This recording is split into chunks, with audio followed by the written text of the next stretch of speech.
If you are a public school teacher or an aspiring public school teacher, this video is for you.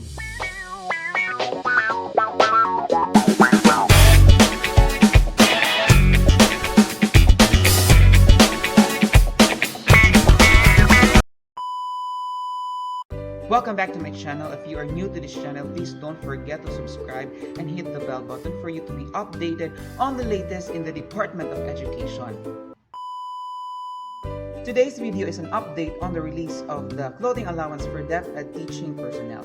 Clothing allowance is used to cover expenses in the purchase of school uniform or the DepEd school uniform. This is given annually in the amount of 6,000 pesos, given not earlier than April 5 of every year. On a Facebook post, Mam Sevilla gave an update on the release of this clothing allowance as well as on the new set of school uniform that the teacher will use on the next school year 2021 to 2022. For further details, please watch the full video.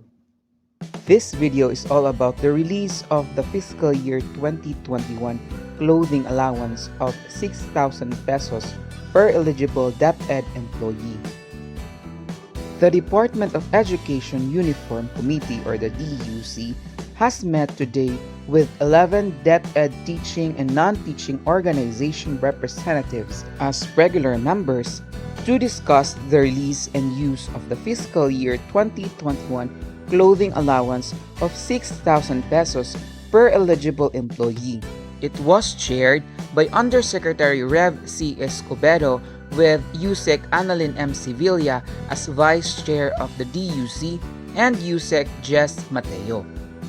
Now here are the agreements made in the Department of Education Uniform Committee meeting which shall be presented for final approval by Secretary Leonor M. Briones and EXICOM members. Number 1. The release of clothing allowance shall be done not earlier than first working day of every year.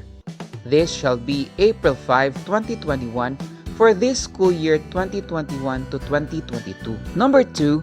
New sets of uniform for school year 2021 to 2022 shall be issued before the release of the 2021 clothing allowance with due consideration to the following factors: general availability of the textile materials in the market, comfort and durability of the textile materials, and presentable, modest, and with integrity overall outlook of the uniform design. Number 3. In consideration with the current crisis or pandemic and the continuing implementation of the blended learning delivery and alternative working arrangements, school year 2021 to 2022 shall be considered a transition period to allow ample time for employees to prepare for the new set of prescribed uniforms and will be lenient to personnel who will still opt to use the old uniform design. But starting school year 2022 to 2023, all employees should wear the new sets of uniforms. Mam Sevilla also said that we shall wait for the final and official issuance on the design and details of the new set of uniforms for teaching and non-teaching personnel for school year 2021 to 2022, which will come out before April 2021.